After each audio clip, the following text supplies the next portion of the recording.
Cedo ahora la palabra a Marisol, que debe estar por ahí, que se va a encargar de seguir dirigiendo la presentación del resto de ponentes. Yo me callo un ratito. Muy bien, muchas gracias, Juan Pedro. Pues nada, buenas tardes a todos y a todas. La verdad que el Congreso está siendo muy interesante y me encanta la participación, ¿no? Porque veo que la gente está muy comprometida con estos temas. No sé, me imagino que ya lo habrá dicho Juan Pedro, pero yo lo recuerdo que a las 7, ya un poquito más tarde, tendremos un encuentro con toda la gente que está participando en el Congreso.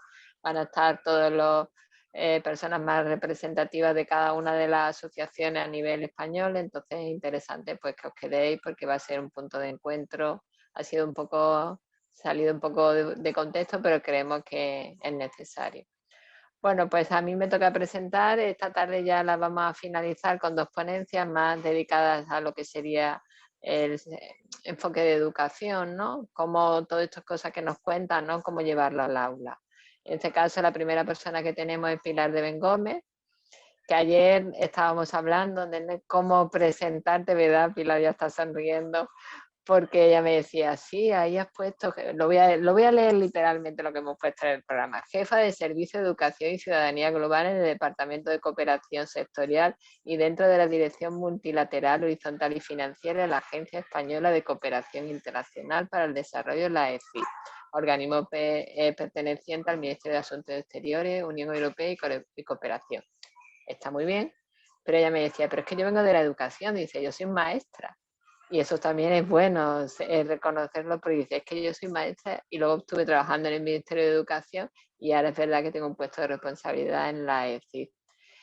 Y yo la conocí porque ella trabaja mucho el tema, trabaja el tema de educación para el desarrollo de ciudadanía global y es una persona referente en estos temas a nivel nacional porque ha orientado a un montón de profesionales de primaria, de secundaria, de la formación no formal, a cómo introducir estos temas en una asignatura tan potente como la que tenemos nosotros, que es economía, que toca tanto con la realidad. Y entonces necesitamos herramientas y las tenemos que posibilitan ese acercamiento al alumnado a esta situación global para que luego la puedan llevar a su entorno local. Y sin más nada, Pilar, pues te cedo la palabra. Muchas gracias por estar aquí con nosotros y con nosotras, es un placer.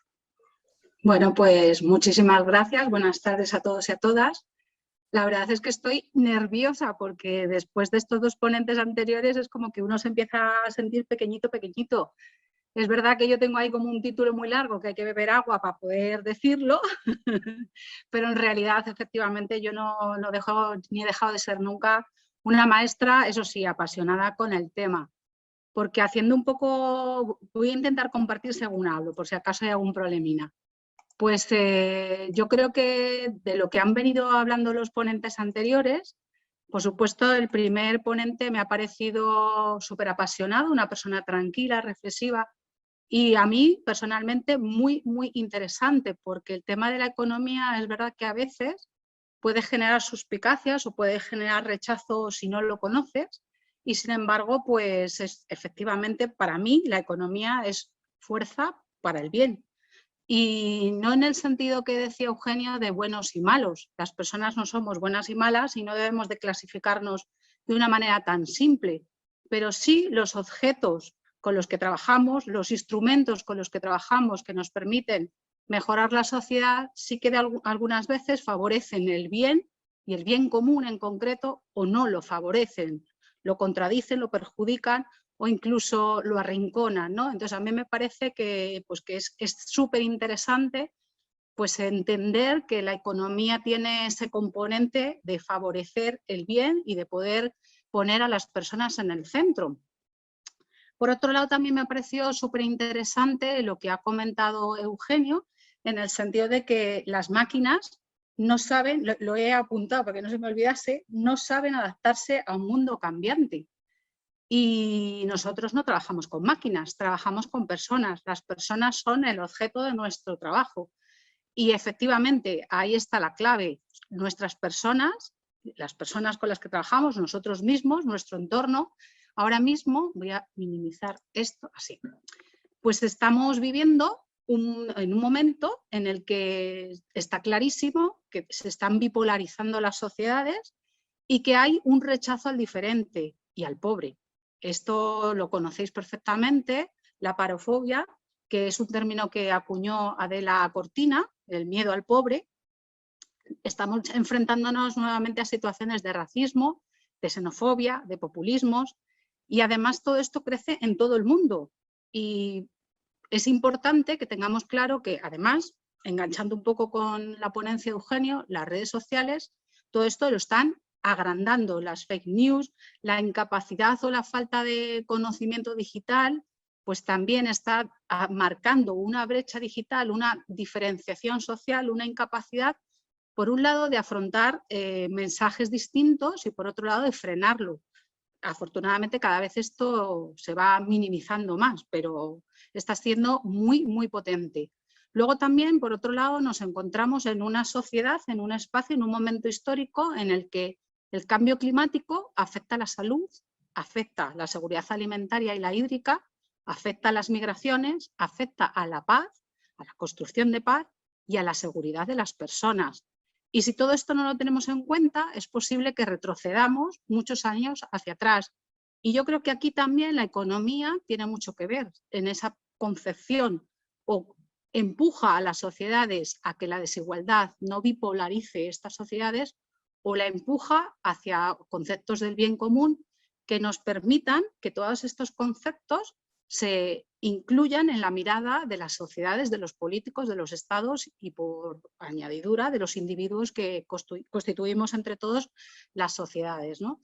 Creo que tengo que dar muchas gracias a Marisol y, por supuesto, a todos los componentes, al equipo de este congreso, porque creo que es importante que trabajemos en alianza, que trabajemos coordinados.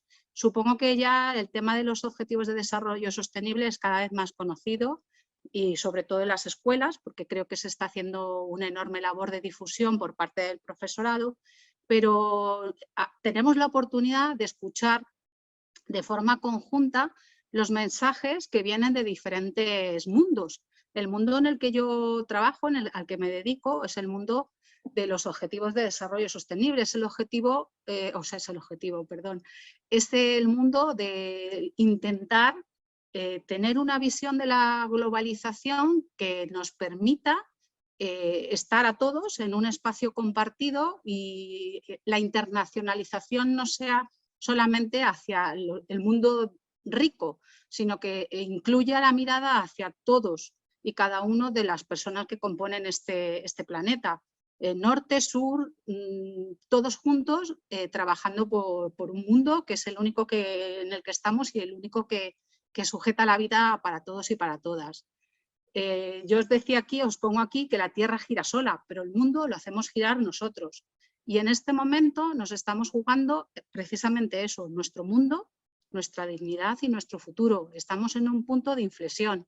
Estamos en un momento en el que o aceleramos los cambios hacia esa necesidad de acortar la desigualdad, o todos habremos perdido en este camino de la globalización frenética y sin capacidad de reacción por parte de las personas.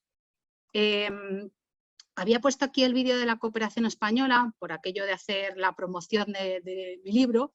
Entiendo que todo el mundo más o menos conoce que la Agencia Española de Cooperación Internacional para el Desarrollo, es decir, la cooperación española, como bien han dicho al principio, es el organismo de gestión de la solidaridad española, de la cooperación española, de lo que con dinero público las personas que trabajamos en esto somos capaces de contribuir a la lucha contra la desigualdad entre los países en desarrollo y los países desarrollados, que esto también son terminologías cada vez más de modé y menos representativas, pero bueno, un poco por hacernos, por poder entendernos, porque me imagino que en el auditorio hay gente pues muchísimo más avanzada que yo, con muchísima más capacidad de poder discutir y de hablar de estos temas, pero bueno, por si acaso algunas personas no han oído hablar de estos términos, pues que nos podamos más o menos entender sobre lo que decimos.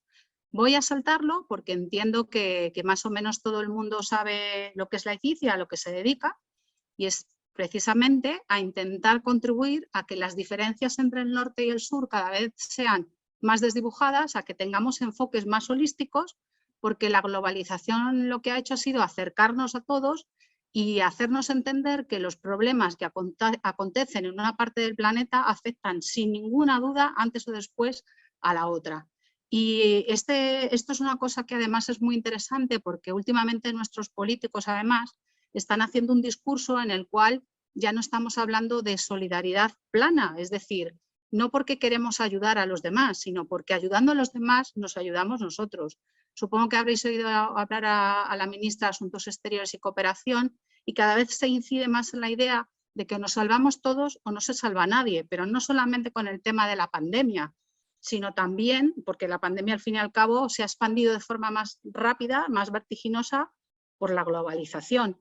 Y sobre todo porque si nosotros en el norte estamos todos vacunados, pero empezamos a movernos por el mundo y en el sur no hay vacunas, pues al final volveremos en un proceso retrospectivo porque todos dependemos de todos. Entonces, esta idea de la ciudadanía global, que no sé si alguno de vosotros manejáis, supongo que sí, porque maravillosamente las cosas se van extendiendo y es un término que se utiliza cada vez más en los discursos, cosa que me satisface enormemente.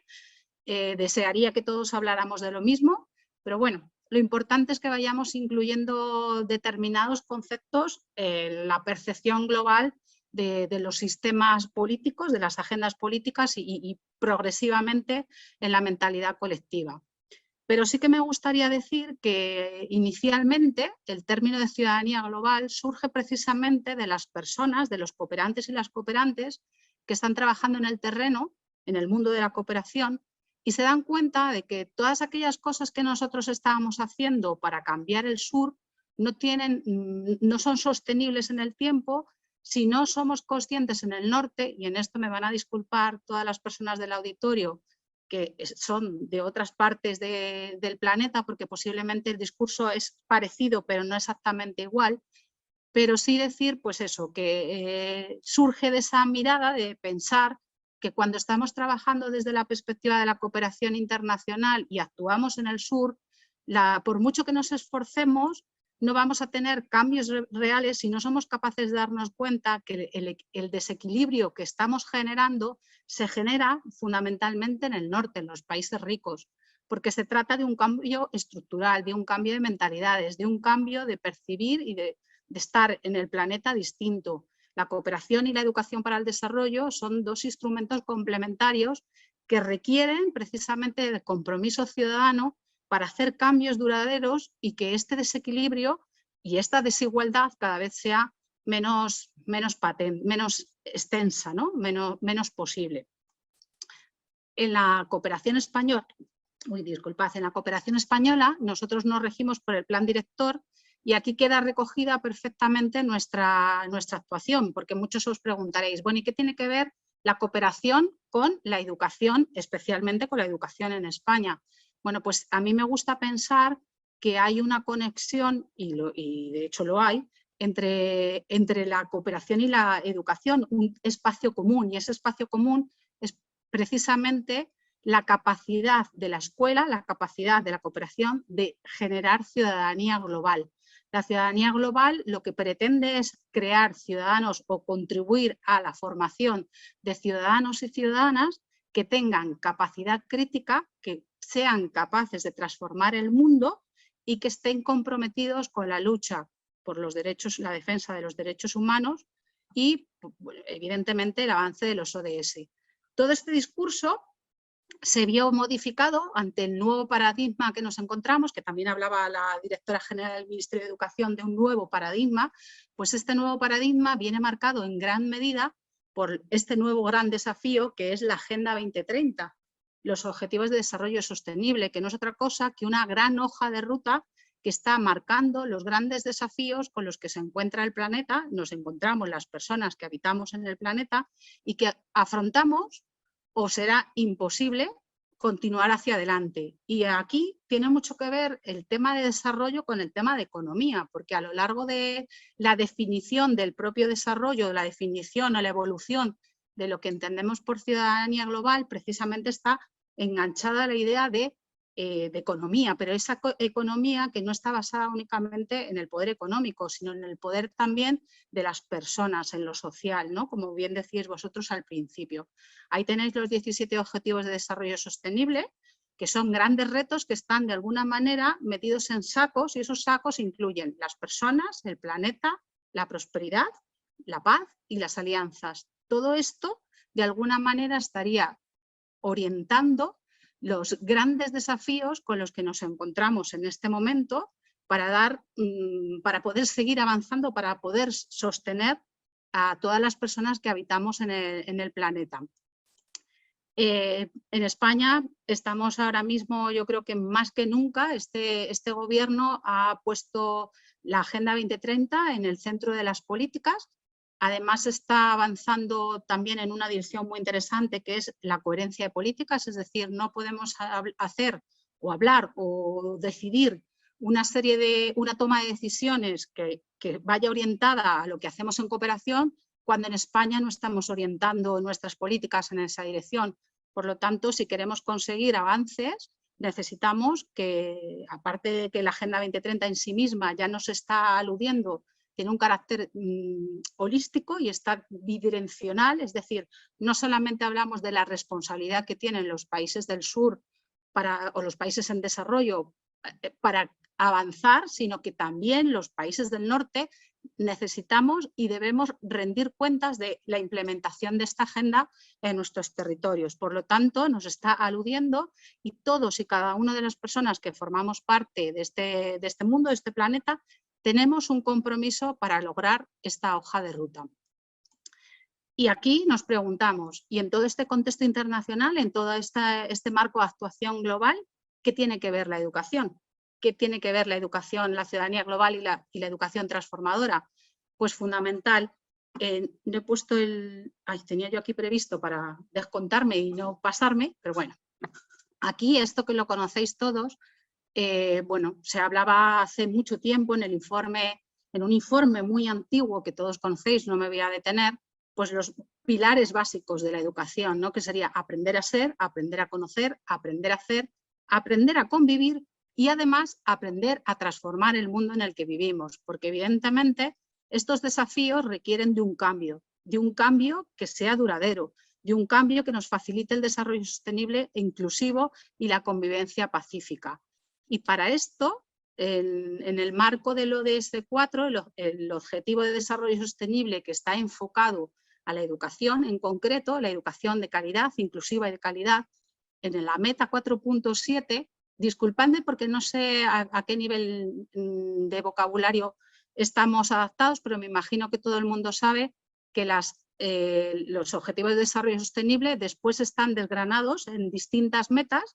La meta 4.7 del ODS 4, que es el de educativo, como os estaba diciendo, hace una referencia muy clara a que todos los alumnos, y en este caso alumnas también, que deberíamos incluirlo, o alumnado, adquieran los conocimientos, las habilidades necesarias para promover el desarrollo sostenible a través, entre otros métodos, de la educación para el desarrollo, modo de vida sostenible, los derechos humanos, la igualdad de género, la promoción de la cultura de paz y de la no violencia, la ciudadanía mundial o global y el aprecio por la diversidad cultural y la aportación de la cultura al desarrollo sostenible. Esto quiere decir que todos los estados por igual van a tener que rendir cuentas a nivel internacional de la implementación de este ODS en los sistemas educativos. Esto nos da un margen de actuación grandísima y lo que hace es volver a poner en el centro de la educación a las personas. Lo más importante es que nadie se quede atrás, que la educación sea un derecho, es un bien común y además nos está ofreciendo la oportunidad de poner a las personas en el centro desde una mirada inclusiva, desde una mirada de calidad, que realmente no es que estemos hablando de cosas que no hayan sucedido, que no hayan estado en la filosofía educativa a lo largo de la historia, pero lo que sí que hace es ponerlo en el centro y además, de alguna manera, todos los estados que han firmado estos Objetivos de Desarrollo Sostenible, esta Agenda 2030, se están comprometiendo a que esto sea así. Luego, entonces, nos da la oportunidad de volver a poner a las personas en el centro de los sistemas. a trabajar a favor del bien común, a trabajar a favor de luchar contra la pobreza, luchar contra la desigualdad, a poner la justicia social en la base de las políticas. En este sentido, el Ministerio de Educación, con la reforma educativa, como también anunció y enunció la directora general del Ministerio de Educación, pues está trabajando. Os he puesto aquí un breve extracto porque es la parte que a mí me interesa, lógicamente. Entiendo que cada uno tiene sus intereses en esta nueva legislación, pero lo que sí que permite es, de alguna manera, poner en el centro a las personas a través de esa educación, garantizar una educación en valores cívicos para ejercer ciudadanía crítica y participativa.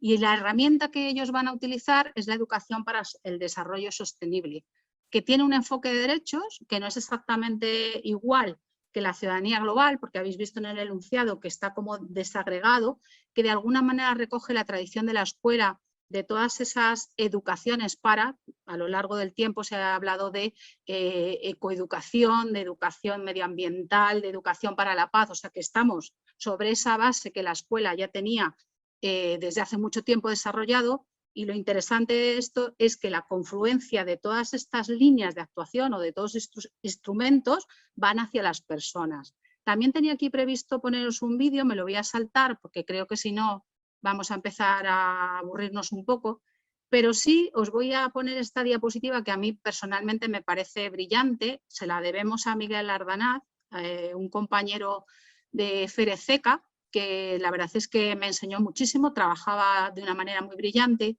y él decía, vamos a pensar en un juego, y vamos a ese juego que todos hemos jugado en algún momento, ¿no? Que es, si fuéramos un animal, ¿qué animal seríamos? Bueno, pues él dijo, si la ciudadanía global fuera un objeto, ¿qué objeto sería? Y fijaros, el objeto que se decidió fue precisamente que fuera una bicicleta.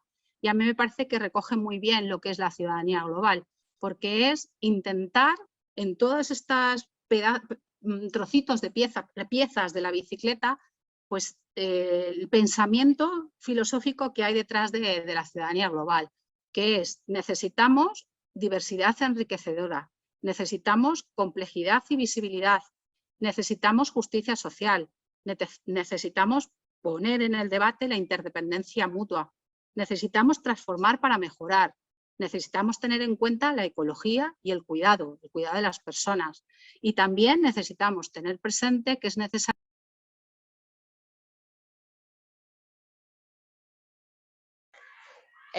Pilar, te da el micrófono.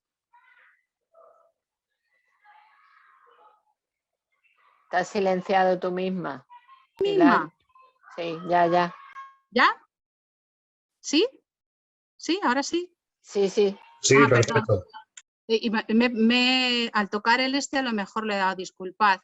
Es que ahora estoy con la pantalla completa y no os veo, entonces es como hablar para la pantalla. Pero bueno, pues lo que decía, que todo esto resume de alguna manera la filosofía de la ciudadanía global y nos pone la necesidad de todos estos aspectos para cambiar, para transformar, porque queremos transformar la sociedad en la que vivimos para hacerla más equitativa, para hacerla más justa, para poner la justicia social en el centro de las políticas, y para todo esto, evidentemente, la escuela tiene un papel fundamental, porque los y las profesoras somos y sois agentes de transformación social de primer orden, porque en la visión que tenga el profesorado va a ser capaz de transmitir y va a ser capaz de enfocar la educación en una dirección o en otra. Las políticas son fundamentales porque nos dan la pauta y nos dan las posibilidades, pero la formación del profesorado, la mirada del profesorado es fundamental para transformar la sociedad. Entonces, si queremos una sociedad más justa y equitativa, sin duda el profesorado tiene un papel fundamental. Y a mí también me parecía muy interesante esta reflexión, que además no es de un educador, sino que es de un comunicador, de un periodista, y bueno, la podéis ver, la voy a leer. De todas las disciplinas del saber humano, hay una que está especialmente orientada al futuro, la educación. Toda obra humana tiene voluntad de perdurar, pero es la educación la actividad específicamente dirigida a construir un futuro deseable. Educación no es tratar de que las personas aprendan, que los niños atiendan a clase o que se transmita el conocimiento. Educación es la tarea de construir un futuro mejor, haciendo que los humanos se desarrollen de manera adecuada para llevar una vida buena y conseguir que el mundo por venir sea un lugar en el que valga la pena vivir. Me parece que si conseguimos esto en las escuelas habremos dado un salto exponencial. Evidentemente siempre se habla como si la escuela no estuviese en esa situación. Muchas escuelas están en esta situación, afortunadamente, pero hay otras que no. Entonces tenemos la obligación, tenemos el deber de impulsar también esa transformación social en las escuelas.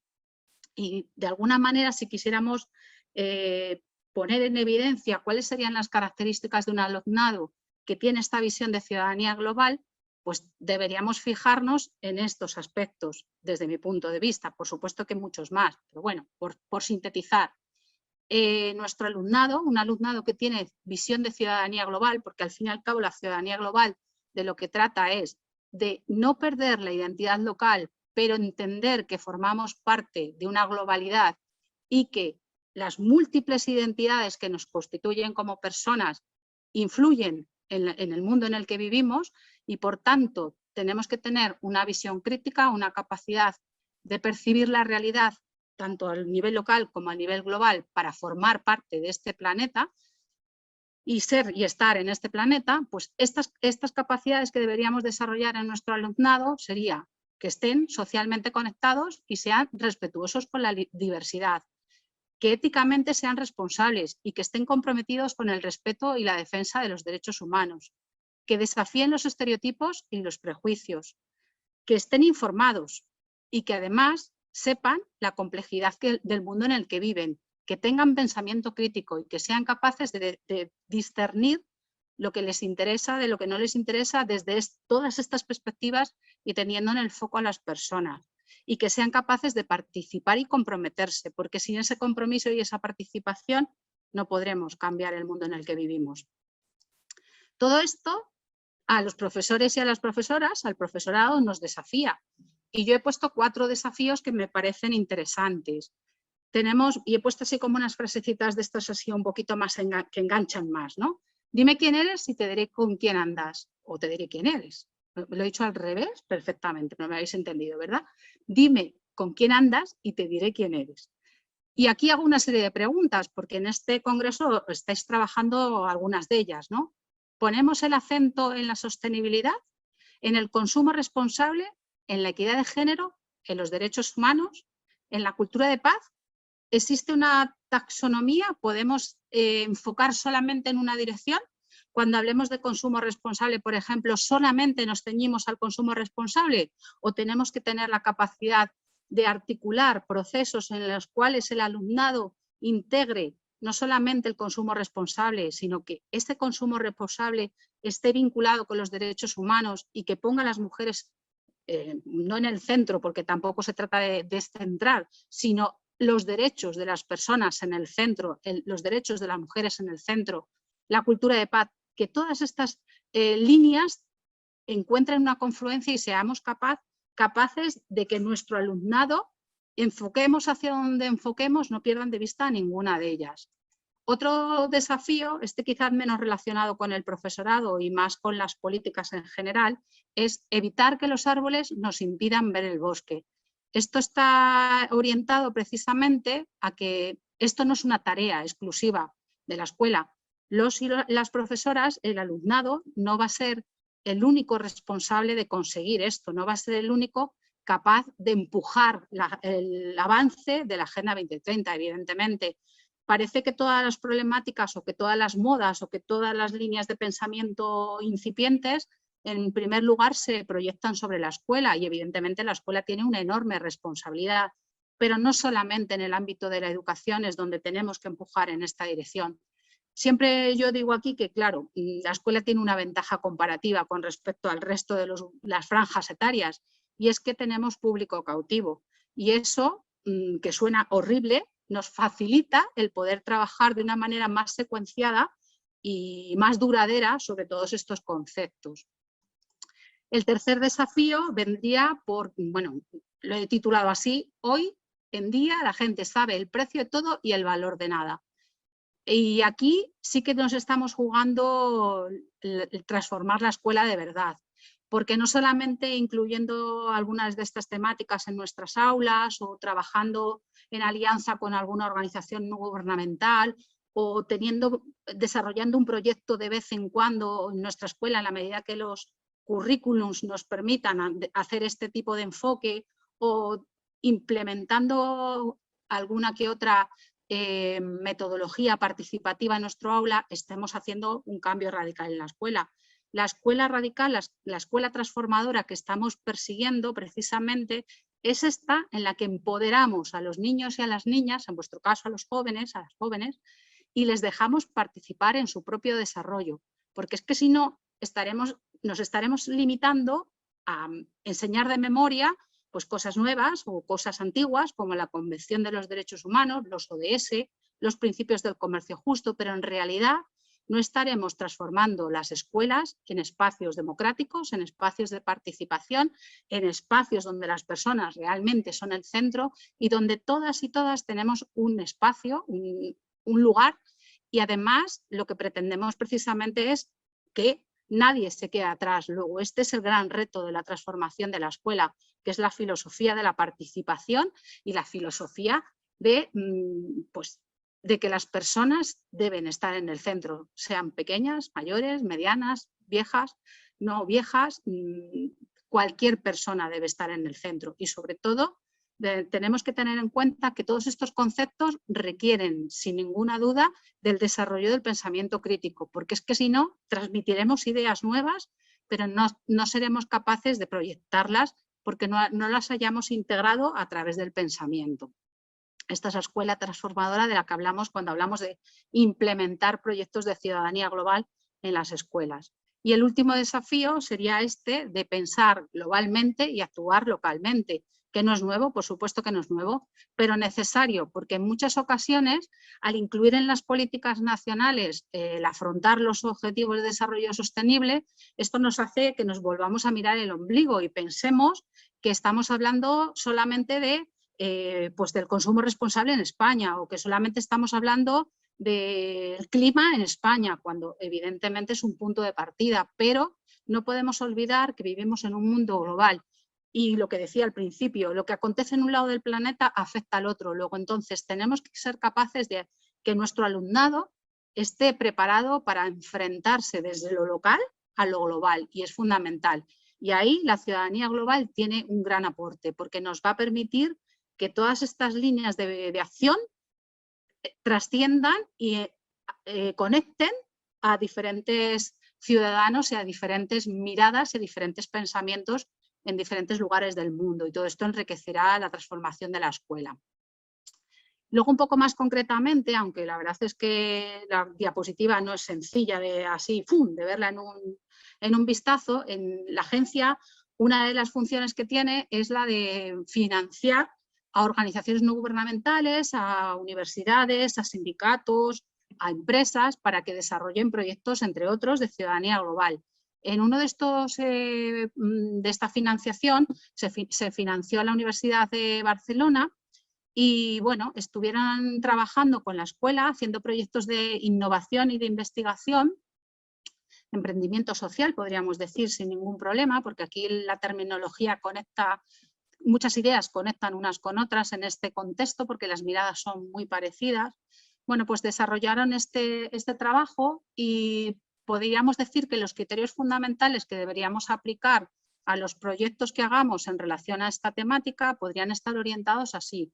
Por un lado, lo que decíamos, estimular la participación, la interacción entre las personas, el diálogo, la cooperación, ser capaces de que discrepen, que nuestro alumnado discrepe. Seguramente todos vosotros hacéis esto, no estoy diciendo nada nuevo, simplemente ponerlo sobre la mesa, ¿no? Articular diferentes disciplinas, tener miradas holísticas. Es fundamental que empecemos a ver las cosas desde miradas holísticas, trabajar en coordinación con otros departamentos, que sin duda lo estáis haciendo. Importantísimo conectarnos entre nosotros porque nos entendemos en el lenguaje, pero también conectar con otros que pueden aportar visiones que añadan a nuestro pensamiento y nosotros añadirle a las suyas. Vincular lo personal, lo local y lo global en todas las problemáticas que planteemos en el aula. También hacer preguntas. pensamiento crítico, desarrollo del pensamiento crítico, como decía anteriormente, cuestionar, indagar, analizar, reflexionar, elaborar conclusiones, identificar nuevas preguntas, basar el aprendizaje en el pensamiento crítico, ejercitar habilidades relevantes para la no violencia, el autoconocimiento, la empatía, la clarificación de los valores, la asertividad, el autocontrol, la autoestima, contemplar la necesidad de sensibilizar y desaprender violencias, orientar los conocimientos de alternativas y acciones frente a las problemáticas, especialmente las que pueden ejercer el propio entorno y en la propia comunidad, considerar los entornos virtuales como parte del entorno de los jóvenes y las jóvenes, las redes sociales, los juegos en línea, las comunidades de fans, etcétera, etcétera. Bueno, como veis, seguramente todos estáis utilizando este tipo de metodologías, por lo tanto no es tan complicado desarrollar proyectos de ciudadanía global en nuestras aulas. Y así un poco por terminar, porque ya no sé si he conectado tarde esto y lo mismo me estoy extendiendo, explicaros un poquito de forma rápida en qué consiste el programa que la Agencia Española de Cooperación desarrolla junto al Ministerio de Educación, Formación Profesional, teniendo como perspectiva la formación de los y las docentes. Este programa, que surgió en el 2009 para intentar dibujar en el mapa del Estado, el estado de situación, valga la redundancia, de la ciudadanía global, lo que nosotros denominamos en origen la educación para el desarrollo, y saber qué podíamos trabajar o cómo podíamos impulsar esta ciudadanía global en las aulas educativas. A raíz de esta idea surgió el programa Docentes para el Desarrollo, y este programa tiene como objetivo fundamentalmente educar ciudadanos y ciudadanas críticos, libres, justos y solidarios. Y para ello nosotros apoyamos a los y las docentes para formarse, para compartir, para reflexionar y entre todos poder construir un conocimiento que nos permita afrontar en nuestras aulas este desafío. Uy, se ha ido, ¿no? ¿He dejado de compartir? Sí. Ay, mi madre, yo no sé qué estoy tocando ahora. Perdonad, ¿eh? Ahora. Bueno, este programa docente tiene como 3 o 4 líneas fundamentales. Una de ellas, y la piedra angular de todo, es el reconocimiento dirigido hacia los y las docentes a través del Premio Nacional de Educación para el Desarrollo Vicente Ferrer. Porque, como os decía, nosotros no hemos inventado nada, simplemente hemos mirado la tradición de la escuela y nos hemos dado cuenta que muchas de las prácticas educativas que estaban en el denominado currículum oculto son precisamente las que queremos que pasen al currículum no oculto, y queremos que sean la seña de identidad de las escuelas, y por tanto pensamos que deberíamos de reconocer las buenas prácticas de los y las docentes que ya se estaban llevando a cabo, y además ponerlas en valor y darles un impulso a todas aquellas que, siendo buenas prácticas, a lo mejor requerían de un enfoque global, que la mayor parte de las veces es lo que nos venía sucediendo, cada vez menos, ¿eh? Pero al principio, cuando empezamos esto en el 2009, encontrábamos muy buenas prácticas, pero muchas de ellas estaban basadas en lo local. El Premio Nacional para el Desarrollo Vicente Ferrer ha puesto en evidencia el gran valor de los y las docentes a la hora de crear ciudadanía global. Después también pensamos que el premio no se podía quedar aislado, y lo que decidimos fue hacer encuentros nacionales, crear una gran red de docentes que estuviesen implicados en estas temáticas desde distintas angulaciones, y crear un espacio de debate y reflexión a través de un encuentro nacional, que la COVID nos está haciendo que cada vez sea más difícil, que sea virtual, pero bueno, que seguimos adelante con él. Y después generar banco de recursos, puesto que la agencia financia a muchas otras entidades, pues facilitar la transferencia de conocimiento entre unas organizaciones no gubernamentales, diferentes entidades, diferentes actores, y crear también materiales propios hechos por los propios docentes a través de comisiones de participación. Y aquí ya la parte agradable, que es las fotos de los distintos premiados a lo largo del tiempo. Marisol Aneas ha sido varias veces premiada Vicente Ferrer, con gran orgullo lo digo, porque es una gran defensora de la ciudadanía global y además de la economía social, con lo cual, mi enhorabuena.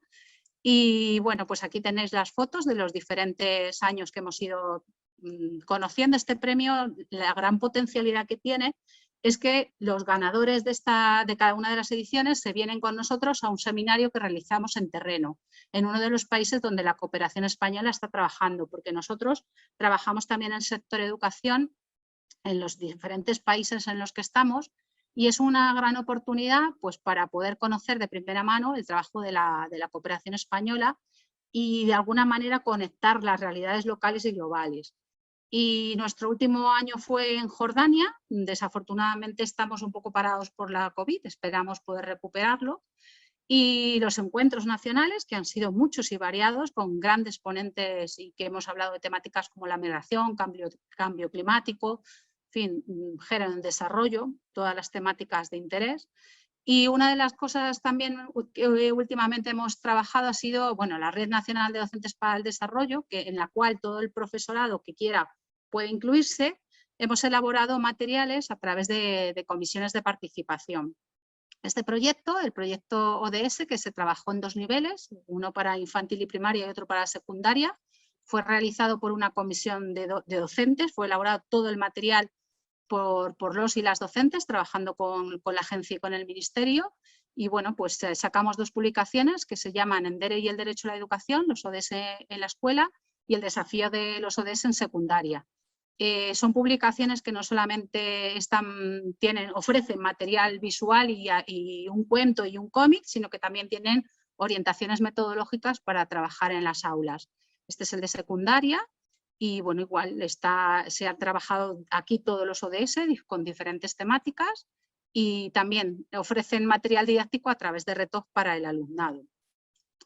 Y el último que hemos hecho durante la pandemia, con un enorme esfuerzo, ha sido Endere y la crisis del coronavirus, porque nos parecía que efectivamente esta crisis podía ser importante. Lo primero, trabajar con el alumnado el aspecto socioemocional, porque estaba impactando duramente en su día a día, en su rutina, y debían entender qué es lo que estaba sucediendo, pero además para no perder la oportunidad de entender que esta pandemia nos ha unido a todos y nos ha puesto a todos en una posición. Al principio, esto se decía, ahora ya creo que ya cada vez es menos real, pero se decía que el virus no entendía de nacionalidades, a todos nos estaba afectando por igual, vivieras en la India, vivieras en España.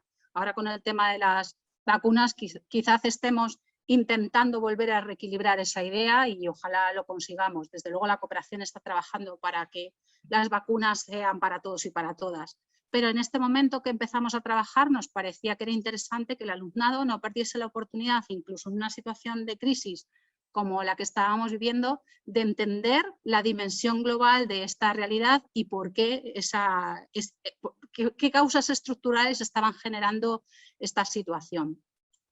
Y bueno, trabajamos también las redes sociales, aquí voy a pasar un poco más rápido, tenemos un blog, estamos en Twitter, en Pinterest, compartimos materiales, un canal YouTube donde podéis ver los vídeos, trabajamos con las organizaciones diferentes temáticas y campañas de sensibilización como esta del comercio justo y tenemos muchos materiales publicados, nos podéis preguntar o podéis mirar directamente en guías donde se recogen estos materiales.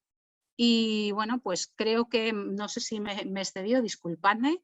Muchas gracias, ahí tenéis mi correo. Si en algún momento alguien tiene interés, pues encantada responderé a todo lo que esté en mi mano. Muchas gracias y espero que os haya interesado. Muchas gracias, Pilar. Vamos a ver si soy capaz de quitar esto de aquí. A ver, dejar de compartir. Ahora. Fenomenal. Vale, la verdad que es muy interesante y dar a conocer todo lo que se ha hecho, la verdad que es muy importante y sobre todo entre docentes de economía, ¿no? Pues yo muchas veces me quejo, hay que ver que no viene nadie de economía a los encuentros y tenemos mucho que contar todos los docentes de economía. Pues no sé yo si habrá alguna pregunta, voy a mirar el chat un momentito. Pues en principio no hay preguntas, no sé. Todo el mundo muy bien, que muchas gracias, que le han parecido genial. Pero yo no sé, así brevemente te haría una pregunta. Imagínate a alguien que te acaba de escuchar y dice, vale, yo todo esto sé, pero ¿cómo lo hago? ¿Alguna pauta, algo así que tú dijeras? Pues mira, empezar por aquí, no sé, algún consejo. Bueno, eso es quizá la pregunta más difícil, ¿no? Porque en las escuelas meter cualquier temática que no esté en el currículum es complicado, pero yo creo que tenemos que hacer una revisión sobre, por un lado, cómo enfocamos nuestras clases, ¿no? Cómo estamos trabajando pues la asignatura en el aula, porque a veces, sin tenerse que salir del currículum, tenemos oportunidad de meter, por un lado, más participación del alumnado y, por otro lado, tenemos la posibilidad de trabajar uniendo ideas, porque a veces tenemos precisamente en nuestra cabeza esa capacidad de decir, bueno, yo no sé muy bien vuestro currículum, disculpadme la absoluta ignorancia, pero entiendo que si tenéis que transmitir al alumnado una serie de características del sistema económico en el que nos estamos moviendo, es facilísimo meter el pensamiento crítico, por ejemplo. O sea que necesariamente no tendríamos que construir nada más enfrentarnos a esta temática todo un proyecto, porque eso quizás es más complicado y requiere de coordinarnos en el claustro, pero sí podemos ir haciendo pequeños guiños en nuestro propio día a día sin salirnos del currículum, teniendo la capacidad de pensar globalmente y haciendo que nuestro alumnado piense críticamente. Yo creo que es un primer paso súper necesario y muy importante. Pues nada, de nuevo, gracias Pilar. Ha sido muy interesante y sobre todo dar a conocer todo lo que se lleva haciendo durante todos estos años. Yo animo a todos los que estáis aquí en el Congreso pues que visitéis la web de Docentes para el Desarrollo y veréis todos los materiales y a ver si la próxima vez que haya premio hay alguien de esta jornada. Oye, pues bienvenidos seáis todos. El premio es un impacto emocional maravilloso. Sí, Lo cierto, recomiendo. cierto. Sí. Pues muchas gracias, Pilar.